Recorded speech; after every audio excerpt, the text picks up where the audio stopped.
మా అందరికీ కన్నయ్య మాటల స్వాగతం. పోలీలు స్వర్గాన్ని పంపిద్దామని ఉదయాన్నే లేచాము. మనం ఇలా అరటి డొప్పలకి నీళ్ళు లోపల పోకుండా బియ్యం పిండిని ఇలా కలిపి పెట్టేసాం అనుకోండి, నీట్గా లోపల పోవు. ఇక దీపం అనేది కొంతసేపు వెలుగుతుంటుంది. మనం ఈ నెలలో చేసినా చేయకపోయినా మధ్యలో అడ్డం వచ్చి ఆపినా ఇట్లా మనం లాస్ట్లో 32 ఒత్తులు ఈ సన్నొత్తులు తీసుకొని ఈ పువ్వొత్తు ఒకటి తీసుకుంటే 33 ఒత్తులు అవుతుంది. ఇట్లా మధ్యలో పెట్టుకున్నాం అనుకో, కొంచెం ఆవు నెయ్యి వేస్తే బాగా వెలుగుతాయి. కొంచెం పసుపు కుంకుమ అమ్మవారికి, అక్షంతలు, పూలతో మనం ఇలా పోలిని మనం అరటి డప్పులో ఉన్న ఈ పోలిని నీట్గా చేసేసుకోవాలి శుభ్రంగా.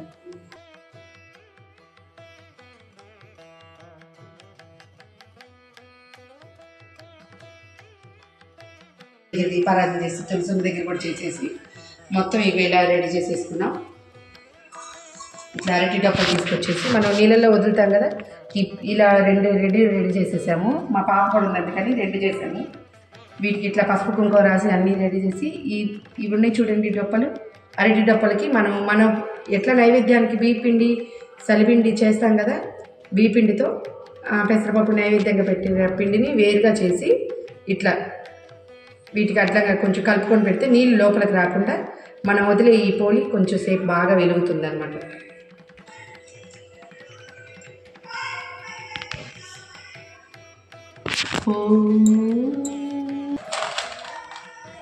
మనకి ఏదైనా ఒత్తులు తొందరగా వెలగాలంటే కొంచెం పైన కర్పూరం వేసుకుంటే తొందరగా వెలుగుతుంది.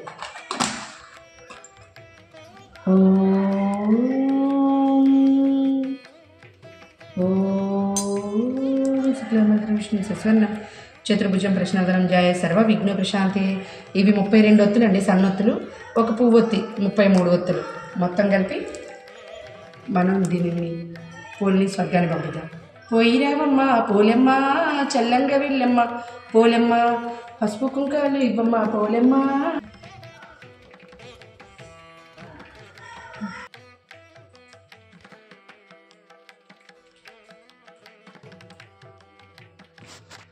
మనం వదిలిన ఈ పోలిని 3 సార్లు ఇట్లా మనం నదిలో అనుకున్నట్టుగా గంగే యమునే కృష్ణ గోదావరి జలస్మిన్ సన్నిధిని కూరు అనుకొని అన్ని నదుల పేర్లు తలుచుకుంటూ అమ్మవారిని ఇలా నదుల్లో వదులుతున్న భావంతో మనం ఈ ఇతర పల్లెంలో వదిలేవండి తలుచుకుంటూ.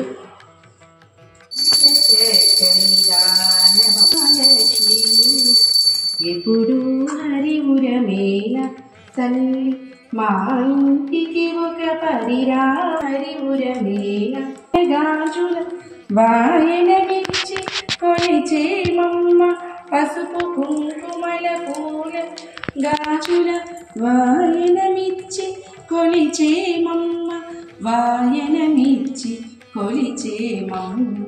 ఎంత చక్కనిదా అమ్మ శ్రీ మహా. పోలమ్మని తలుచుకోవాలండి ఇట్లా. ఆమె కథని అది మనం తెలియపోతే ఇప్పుడు మనకి యూట్యూబ్లో అట్లా కథలు వస్తానే ఉన్నాయి, అందరూ చెప్తున్నారు కదా, అవి వింటూ తలుచుకొని ఈ పోలిని ఇలా స్వర్గానికి పంపించాలి.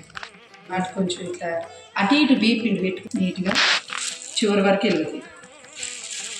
గుంట చేయక్కర్లేదు, ఏం చేయక్కర్లేదు. వాటికి ఏం చేస్తాను మామూలుగానే పెట్టాను, పువ్వొత్తు ఒకటి పెట్టేసి ఆ సన్నత్తులు అట్లా కట్టేసి